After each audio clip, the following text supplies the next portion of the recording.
निश्चित तौर पर हेलो हेलो नहीं हेलो पंडित ललितकांत वाजपेयी जी हमारे बीच उपस्थित हुए हैं, उनका भी बहुत बहुत अभिनंदन है, स्वागत है। तो जैसा मैं कह रहा था कि अशोक एक इस भारत भूमि की इस धरा के एक ऐसे लाल हैं और जिन्होंने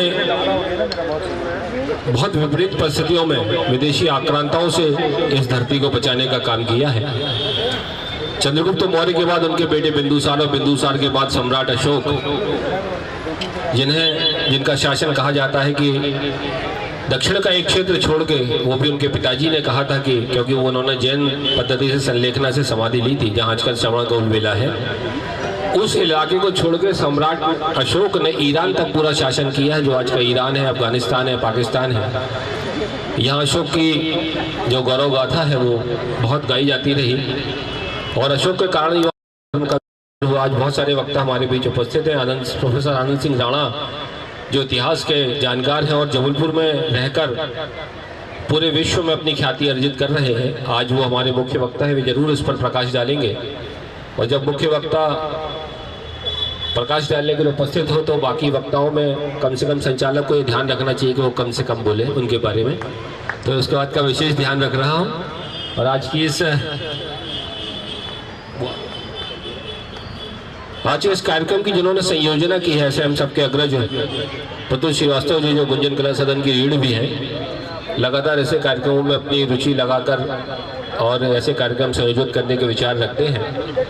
गुंजन के कार्यक्रमों की एक लंबी परंपरा है और परंपरागत कार्यक्रमों के अलावा हम ऐसे महान पुरुषों को भी याद करते हैं। तो आज के इस कार्यक्रम की संयोजन जिन्होंने की है और जिन्होंने इस कार्यक्रम को सजाने में अपना विशेष योगदान दिया, ऐसे हम मेरे अग्रज और आप सबके प्रिय प्रतुल श्रीवास्तव जी यहाँ मौजूद हैं। मैं उनसे अनुरोध करूंगा कि आज के इस कार्यक्रम की रूपरेखा अतिथियों के मंचासीन कराने और आगे के कार्यक्रम के लिए वे अपना कार्यभार संभालें। सादर आमंत्रित है प्रतुल श्रीवास्तव जी।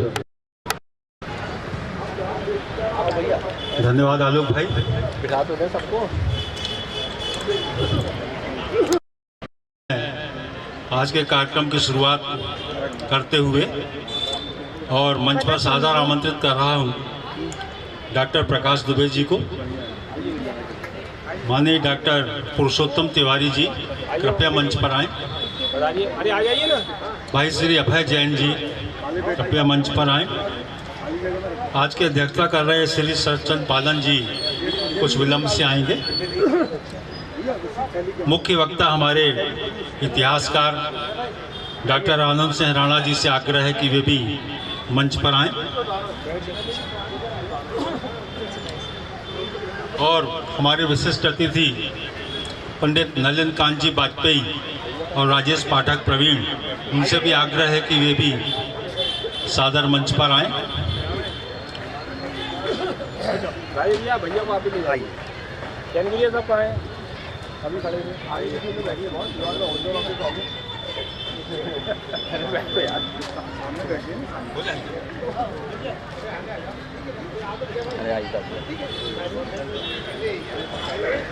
हमारे बीच में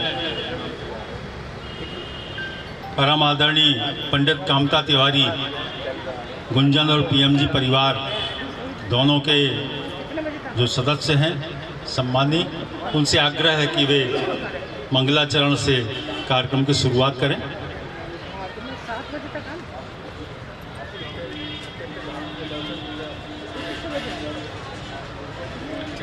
हरि ओम स्वस्ति नंद्रो वृतस्रवाः स्वस्ति नः पूषा विश्ववेदाः स्वस्ति नस्तार्क्ष्यो अरिष्टनेमिः स्वस्ति नो बृहस्पतिर्दधातु प्रकदस्वामरुतः वृष्णिमातरः शुभं जावानो विदते कुजगमयः अग्निर्जिभ्यामनवः सूर्यचक्षुषो विश्वेनो देवावसागमन्ये भद्रं कर्णेभिः शृणुयाम देवा भद्रं पश्येमाक्षभिर्जत्राः स्तरैरङ्गैस्तुष्टवागुंसस्तनो बृभसेमहि देवहितं यदायुः सतमिन्न शरदो अन्ति देवा यत्रा न शक्राजरसन्तनो नाम्मा पुत्रासो यत्र पितरो भवन्ति मानो मत्यारीरिगतार्युगन्तो अदितिदौरदितिरन्तरिक्षमदितिर्माता सपिता सपुत्रा विश्वे देवा अदितिः पञ्चजना अदितिर्जातमदितिर्जनित्वं दौः शान्तिरन्तरिक्षगुं शान्तिः पृथिवी शान्तिरापः शान्तिरोखदयः शान्तिः वनस्पतयः शान्तिर्विश्वे देवाः शान्ति ब्रह्म शान्तिः सर्वगुं शान्तिः शान्तिरेव शान्तिः सामा शान्तिरेधीयतो यथा समीयसे ततो नो अभयं कुरु सन्नः कुरु प्रजाभ्यो भयन्नः पशुभ्यः सुशान्तिर्भवतु मुखे ते ताम्बूलं नयन युगले कज्जल कला ललाटे काश्मीरा इस्रमति गले विद्युत लता स्फुरन् कांची साटी प्रतुपति कटी आटकमयी भजा मां त्वां गौरी नगपति किशोरी अविरतः सर्वमंगल मांगल्ये शिवे सर्वार्थ साधिके शरण्ये त्र्यंबके गौरी नारायणि नमोस्तुते तुलसी रत्न रूपां चाहेम रूपां मंजरीं भवमोक्ष प्रदस्यामि तुलसी देव्यै नमो नमः। धन्यवाद कामता जी। मंगलाचरण से कार्यक्रम की शुरुआत हुई और मैं बुला रहा हूँ प्रीति नामदेव भूमिजा जी को वंदे मातरम के लिए।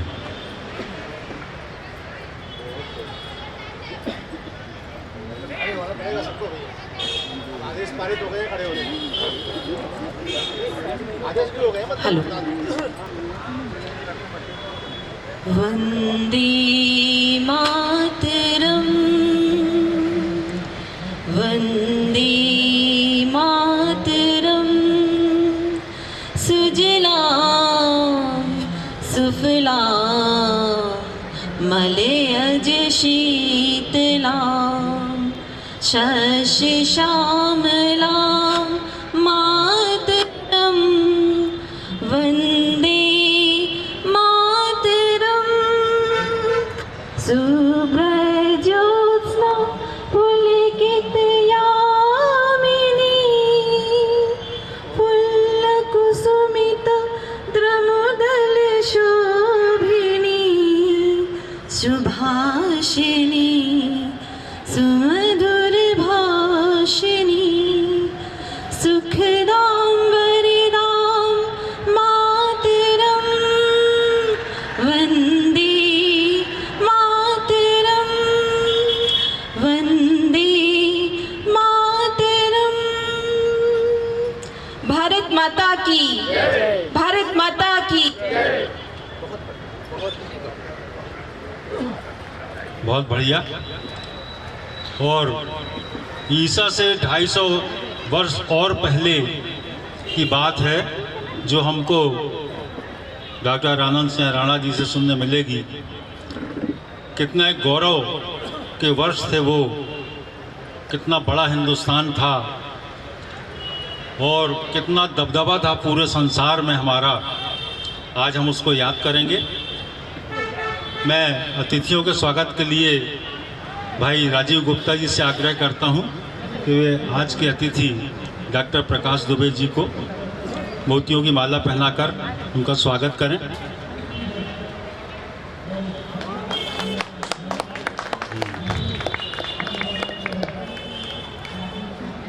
युवा गुंजन के अध्यक्ष भाई हिमांशु तिवारी से आग्रह है कि वे आज के हमारे मुख्य वक्ता डॉक्टर आनंद सिंह राणा जी को माला पहनाकर स्वागत करें और मंच पर स्थान ग्रहण करें। भाई मोती सिवहरे जी से आग्रह है कि वे आएं और आज के अतिथि भाई अभय जैन जी का स्वागत करें।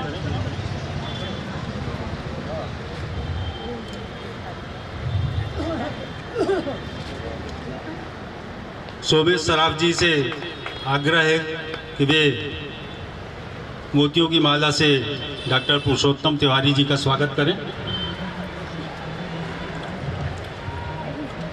नरेंद्र जैन जी से आग्रह है कि वे आएं और आज हमारे बीच में अतिथि के रूप में आए पंडित नलिन कांत जी वाजपेयी का स्वागत करें।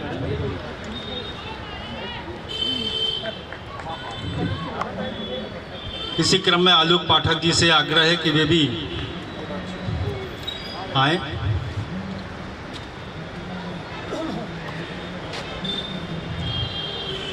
भाई हिमांशु तिवारी जी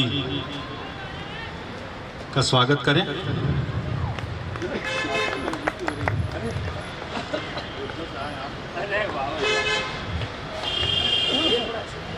भाई विजय जायसवाल जी से आग्रह है कि वे छोटे भाई राजेश पाठक प्रवीण जी का स्वागत भी करें और शुभकामनाएं भी उनके प्रति व्यक्त करें।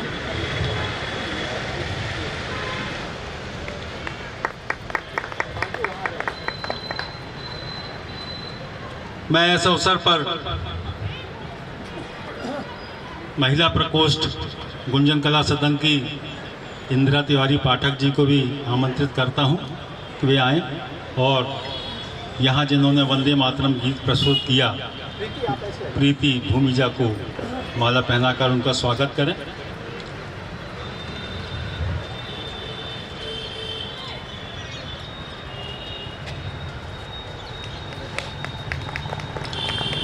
पंडित कामता तिवारी जी के स्वागत के लिए मैं आमंत्रित कर रहा हूं डॉक्टर रजनीश गर्ग जी को।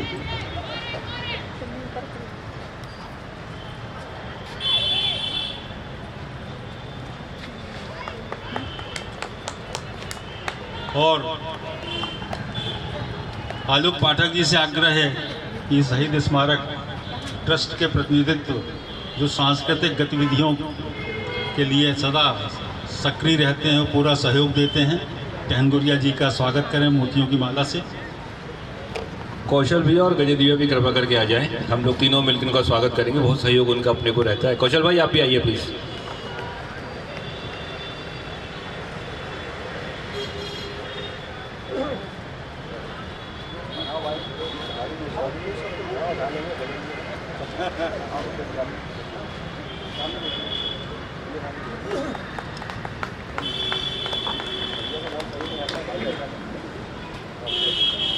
और अब हम अपने आज के अतिथियों को सुनना शुरू करेंगे।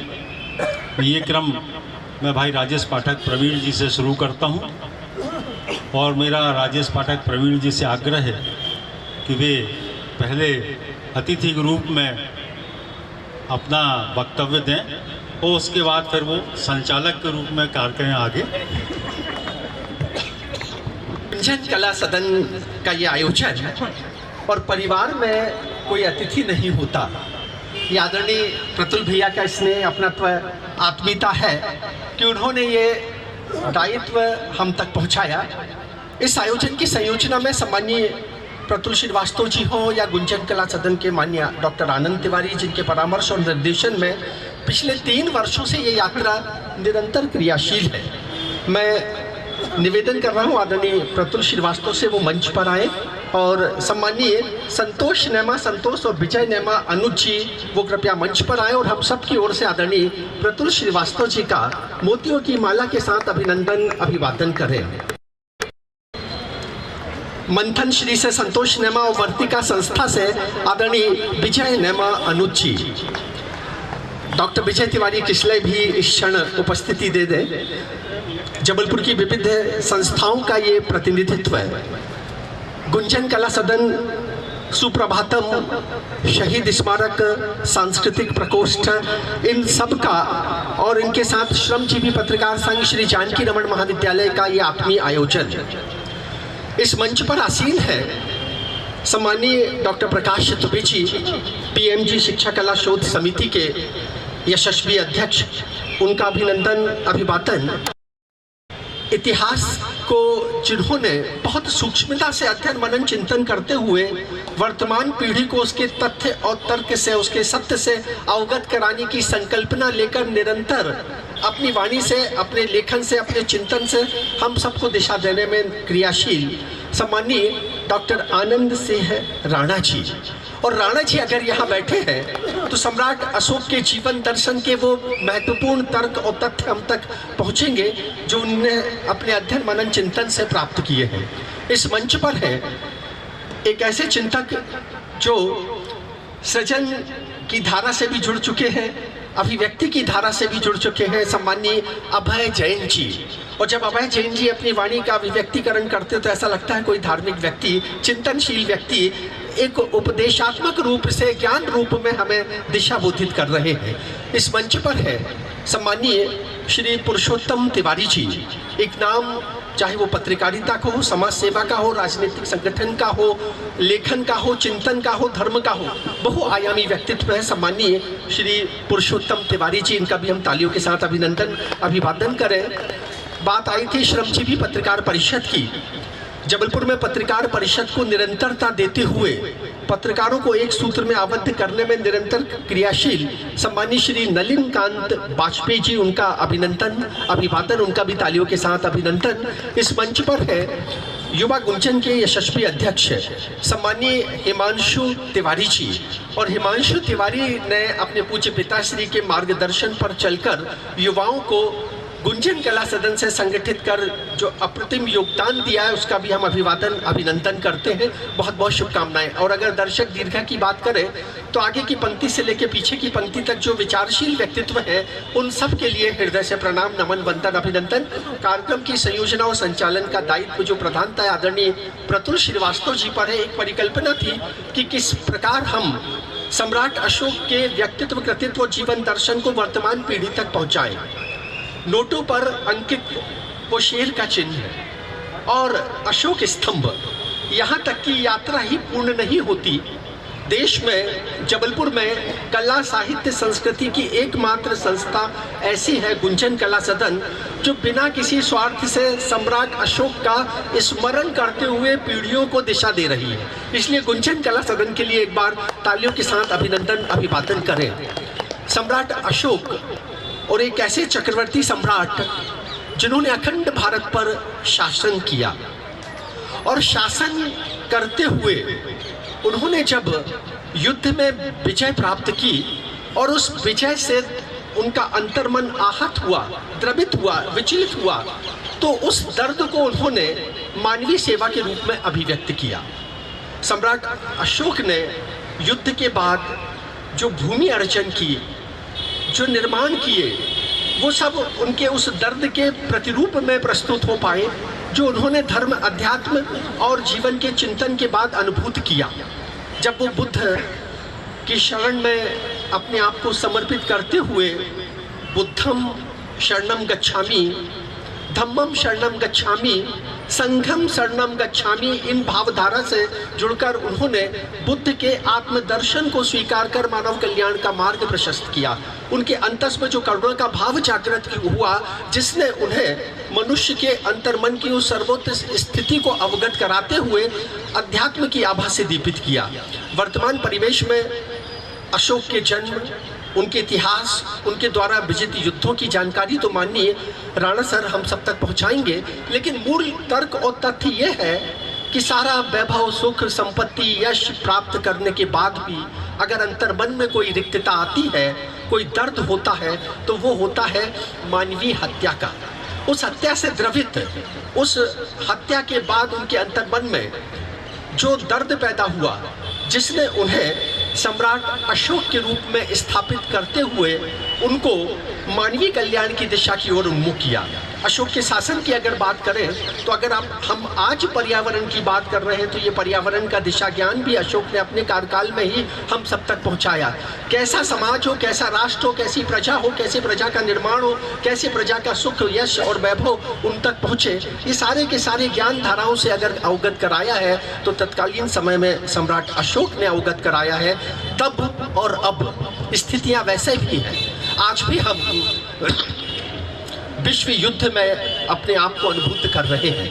जो विषमताएं हम देश में, विदेश में या इस सृष्टि में देख रहे हैं, ऐसी स्थिति में एक व्यक्ति के अंतर्मन में ऐसे भाव जागृत हो जो करुणामय हो, जो श्रद्धामय हो, जो पूजामय हो, जो मानवीय समर्पण के हो, ताकि जो विकृति युद्ध चल रहा है, जो सत्ता के अहंकार का युद्ध चल रहा है, जिसने मनुष्य मात्र को गतिहित विपरीत दिशाओं में स्थापित करने की ओर अग्रसर कर दिया है, ऐसे युद्ध की शांति के लिए अगर कोई संदेश वाहक बन सकता है तो वो है वर्तमान में सम्राट अशोक। इसलिए हम उनके श्री चरणों में प्रणाम अर्पित करते हैं और परम प्रभु परमात्मा से प्रार्थना करते हैं कि हम बुद्धम शरणम, संघम शरणम या धम्मम शरणम के भाव को अपने अंतस में स्थापित करते हुए विश्व क्षितिज पर शांति, सौहार्द, अपनत्व, आत्मीयता, श्रद्धा का एक पावनतम संदेश स्थापित करें, उस संदेश की जिसकी आज की आवश्यकता है।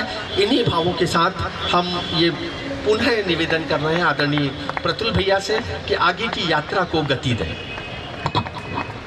इस मंच पर है एक और विचारक, वो विचारक जिन्होंने जैनिज्म के सिद्धांतों से निरंतर क्रियाशील होते हुए समाज की मूल धारा से जुड़कर हम सबको दिशा दी है। आदरणीय अभय जैन जी बहुत कम बोलते हैं, लेकिन जो बोलते हैं उनकी वाणी में, उनके दर्शन में, उनके चिंतन में समाज की मूल भावनाएं होती हैं। हम उनसे निवेदन कर रहे हैं कि वो आए और आज के इस अवसर पर हमें दिशा प्रदान करें। सम्माननीय श्री अभय जैन जी। सम्माननीय मंच, राजेश पाठक जी, प्रवीण जी ने अशोक जी की, सम्राट अशोक की मनोदशा की व्याख्या तो यहाँ काफ़ी कुछ कर दी है और इतिहासवेत्ता यहाँ पर हमारे अखिल भारतीय स्तर के प्रोफेसर आनंद सिंह जी राणा हैं, वो बताएंगे और हमारे बाकी भी मंचासीन सीनियर पत्रकार। मेरे मन में तो एक बातचीत करने भर का भाव आता है। मैं कुछ, जैसा कि आदरणीय राजेश भाई बोल रहे थे, कोई विशेष बात मैं नहीं करूँगा, बातचीत करने का जाए। सम्राट अशोक की जब बात की है तो चंद्रगुप्त मौर्य को नहीं भूला जा सकता है। चंद्रगुप्त मौर्य ईसा पूर्व 300 से अधिक वर्षों के पूर्व के थे और उनके ग्रैंड सन थे, नाती थे सम्राट अशोक। और चंद्रगुप्त मौर्य को सम्राट अखंड भारत का बनाने में बड़ा योगदान था। चाणक्य, जिसको कौटिल्य कहते हैं, और भी बहुत से नाम है, विष्णुगुप्त नाम है, और उन सब की कथाएं और बाकी किंवदंतियां और सत्य कथाएं भी से भी आप लोग अवगत होंगे। राजेश पाठक जी ने एक बात बीच में एक शब्द बोला है कि आध्यात्मिक जब हिंसा हुई और युद्ध जीता और लोग मरे और फिर वो बुद्धम शरणम गच्छामि, तो ये उनके ब्लड में था। आप लोगों की शायद जानकारी में नहीं है कि चंद्रगुप्त मौर्य जब लगभग 74 वर्ष के हो गए थे और उनने अखंड भारत मतलब अफगानिस्तान तक उनका शासन था, और उसके बाद बहुत सी सीमाएं प्रोफेसर राणा जी बताएंगे अखंड भारत की। तो उन्होंने कर्नाटक में श्रवणबेलगोला जैन तीर्थ दिगंबर मुनि का दीक्षा ली और वहां संलेखना विधि से अपनी देह त्यागी थी। ये इतिहास में भी दर्ज है। तो कुल मिला के जो 20 था उससे 200-250 वर्ष पूर्व ही बुद्ध या महावीर हुए होंगे। अहिंसा परमो धर्म का जो भाव है, इतना बड़ा साम्राज्य चाणक्य का अपमान से पैदा हुआ है कि नंद वंश को खत्म करना है, उसकी खोज में चंद्रगुप्त मौर्य को ढूंढा और ऐसा एक इतिहास जो बना, वो इतिहास सिर्फ चंद्रगुप्त मौर्य का या सम्राट अशोक का नहीं था। ये हमारी मानवीयता, जो मानवीय संभावनाएं हैं, सतयुग, त्रेता युग, द्वापर युग और कलयुग में जो अलग अलग पल्लवित होती रहती हैं, उसके प्रतीक थे चंद्रगुप्त मौर्य या सम्राट अशोक। अशोक नाम जिसको शोक ना हो और उन्होंने कलिंगा युद्ध जो किया गद्दी संभालने के बाद 8 साल बाद, जिसको उड़ीसा प्रदेश कहा जाता है, और वहाँ हजारों लाखों की हत्याएं हुई और वो विजय प्राप्त की, मगर दिल द्रवित हो गया और अंदर से एक आध्यात्मिक ऊर्जा का उद्भव हुआ। क्योंकि खून में चंद्रगुप्त मौर्य भी थे और चंद्रगुप्त मौर्य की तलाश में चाणक्य ने उनको ढूंढा था। वो तात्कालिक राजनीतिक परिस्थिति थी, मगर ये भारत देवभूमि है। देवभूमि में हर व्यक्ति के अंदर से, चाहे वो किसी भी रूप में हो, रावण के रूप में हो, कंस के रूप में हो, या एक ऐसे राजा के रूप में हो जिसको विस्तार करना है और अपना वो करना है, और इतनी हत्याएं हुई हैं, कहीं न कहीं एक अहिंसा का दीप प्रज्वलित सबके अंदर है और उससे करुणा जागृत होती है, उससे संवेदनशीलता जागृत होती है, उससे सद्भावना जागृत होती है, उससे प्रेम जागृत होता है। और जब ये जागृति आती है तब जन कल्याण की बात की भावना आती है। मेरे ख्याल से बहुत ज़्यादा मैं नहीं बोल पाऊंगा, मगर गुंजन कला सदन, अभी आलोक पाठक जी ऐसे ही औपचारिक उसमें बोल रहे थे, भूले बिसरे गीत, बात सही है। मेरे को बहुत अच्छे से याद है, मिलन संस्था ने भूले बिसरे गीत की श्रृंखला यहाँ आयोजित की थी आज से 30 साल पहले, जिसको लोग 50 साल पहले, 60 साल पहले उन गीतों को लोग भूल के, और जो पाश्चात्य संस्कृति के जो संगीत और गीत हैं वो हावी होने लगे थे, और वो हावी होने लगे से हमारे समाज में विकृति पैदा होने लगी थी। तो उन्होंने एक श्रृंखला चालू की थी भूले बिसरे गीत की, और भूले बिसरे गीत की श्रृंखला चालू एक छोटे से कार्यक्रमों से की थी। कभी शहीद स्मारक में होता था, कभी माखनलाल चतुर्वेदी भवन में होता था, और वो भूले बिसरे गीत आज चाहे कराव को आ गया हो, चाहे कहा होगा, प्रथम स्थान प्राप्त कर रहे हैं। उनको भूले नहीं है, क्योंकि वो हमारी संस्कृति के अंग थे। इसी प्रकार सम्राट अशोक के लिए शायद आलोक पाठक जी ने बोला होगा, भूले बिसरे गीत का कोई संदर्भ अभी बातचीत में दिया था। वाकई में भूले बिसरे गीत है सम्राट अशोक को जेब में तो रख के चलते हैं, उनका चिन्ह लेके चलते हैं। ये तिरंगा झंडा यहाँ लगा है, उसमें अशोक चक्र भी उन्हीं का है। संसद से लेकर हमारी चौकी और किचन तक में सम्राट अशोक का कहीं न कहीं उनके द्वारा किया हुआ योगदान, और उनने उसको अविस्मरणीय बनाने के लिए शिलालेख और चट्टानों में जो चीज अंकुरित की, जिससे हमारे इतिहास वेत्ताओं को तकलीफ ना हो, आगे आने वाली पीढ़ी को संदेश मिले, इस प्रकार का गुफाओं में कुदेरे गए उनने अपने संदेश भेजे। और उसको अगर याद करने के लिए गुंजन कला सदन, हिमांशु तिवारी जी और ये सब अगर एक प्रयास कर रहे हैं और उसको पुनर्जीवित कर रहे हैं और भूले बिसरे गीत को सुगम संगीत बना रहे हैं, उसके लिए गुंजन कला सदन और यहाँ पर पधारे हुए सभी अतिथियों के और आपके प्रति मैं बहुत बहुत, आप सुन रहे हैं, ये भी एक अशोक सम्राट के प्रति नहीं, अशोक सम्राट ने जो सम्राट महान जो कहा गया था, महान किसके लिए कहा था? जो मानवता के लिए कोई कार्य करे। तो मानवता के हिसाब से हम सब कहीं ना कहीं बहुत अच्छा सहयोग कर रहे हैं कि इस कार्यक्रम में उपस्थित हैं, एक दूसरे की बातचीत सुन रहे हैं और एक दूसरे के साथ यहाँ पर सम्मेलन कर रहे हैं। बहुत बहुत धन्यवाद। जय हिंद, जय भारत, सम्राट अशोक महान। ये वाणी थी सम्मानीय अभय जैन जी की, और उन्होंने जिस दर्शन को हमारे सामने अभिव्यक्त किया, जैन धर्म के वो अहिंसा के सिद्धांत को प्रतिपादित करते हुए सम्राट अशोक के अंतर्मन की व्यथा को और कथा के रूप में दिया, उनका हृदय से अभिवादन, नमन। और इसी क्रम में हमारे बीच में संस्कार थानी जबलपुर के राष्ट्रीय ख्यातिलब्ध पत्रकार सम्मानीय श्री नलिन कांत वाजपेयी जी, उनसे निवेदन है कि वो भी शुभकामनाएं हम सब तक पहुँचाएं। सम्मानीय मंच और उपस्थित विद्वजन, अशोक सम्राट के बारे में इतिहास बताता है कि उन जैसा शासक आज तक भारत के अंदर पैदा नहीं हुआ है, और निश्चित रूप से आज अशोक सम्राट की याद में गुंजन कला सदन द्वारा जो कार्यक्रम किया जा रहा है, निश्चित रूप से बहुत ही सराहनीय प्रयास है, क्योंकि आने वाली पीढ़ी ऐसे शासकों को भूलती जा रही है। और वो जरूर उनके स्तंभ आज नोटों में बने हुए हैं या तिरंगे झंडे में बना हुआ है, उसके बावजूद भी लोगों का लोगों के आचरण उनके जो अनुसार होना चाहिए, अशोक सम्राट के अनुसार वो आचरण न लोगों में आ रहे हैं, न इस समय वर्तमान में जो देश में और विदेशों में पूरे संसार में जो स्थितियाँ चल रही हैं, उसके लिए हमें अशोक सम्राट के आचरण को स्वीकार करते हुए आगे बढ़ना होगा।